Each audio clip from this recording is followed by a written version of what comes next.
दोस्तों, ब्रिटेन ने भारत को एक ऐसा हथियार ऑफर करने की तैयारी कर ली है जिसको यदि भारत ले लेता है तो ये हथियार 2045 तक चाइना और पाकिस्तान के घोड़े खोलकर रख देगा। और अगर भारत इस हथियार को ले लेता है तो हमारे पास वो क्षमता आ जाएगी जिसके जरिए हम चाइना और पाकिस्तान को अच्छे से सबक सिखा सकेंगे। दरअसल पूरा मामला कुछ इस प्रकार है कि ऐसा 22 सालों बाद हुआ है जब भारत के रक्षा मंत्री ब्रिटेन की यात्रा पर गए हुए हैं। कल ही हमारे रक्षा मंत्री यानी कि राजनाथ सिंह जी ब्रिटेन पहुंच गए हैं और राजनाथ सिंह जी ब्रिटेन में 2+2 की मीटिंग को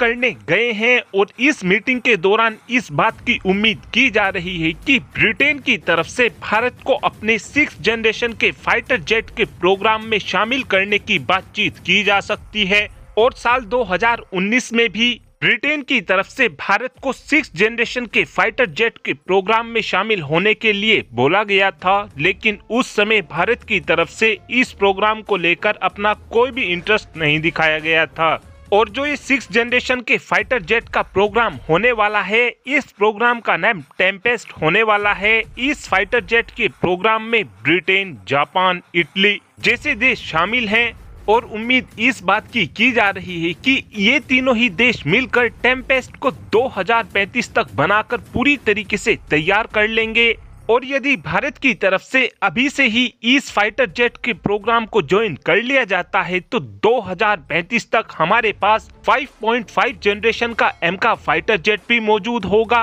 और हमारे पास 6th जनरेशन का टेम्पेस्ट जैसा बेहतरीन फाइटर जेट भी मौजूद होगा। और यदि भारत की तरफ से इस फाइटर जेट के प्रोग्राम को ज्वाइन कर लिया जाता है तो उस कंडीशन में जो हम टेक्नोलॉजी में एक्सपर्टीज हासिल करेंगे, उस एक्सपर्टीज के जरिए उन टेक्नोलॉजी का इस्तेमाल हम अपने फूफा जैसे 6th जनरेशन के फाइटर जेट में भी कर सकेंगे। और इस मीटिंग के दौरान इस बात की भी पूरी उम्मीद की जा रही है कि रॉयल्स रॉय की तरफ से भारत को अपना इंजन एमका फाइटर जेट के लिए ऑफर किया जा सकता है। और रॉयल्स रॉय की तरफ से ये भी प्लान किया गया है कि अगर भारत की तरफ से हमारे से इंजन लिया जाता है तो हम भारत को एक बिल्कुल ही नया इंजन बनाकर देंगे और इस इंजन के काम को हम 10 सालों के अंदर ही पूरा कर लेंगे। साथ में रॉयल्स रॉय की तरफ से भारत को उस इंजन के इंटेलेक्चुअल प्रॉपर्टी राइट्स भी दिए जाएंगे, जिसका हमको ये फायदा होगा कि हम इस इंजन को किसी दूसरे देश को भी बेच सकेंगे।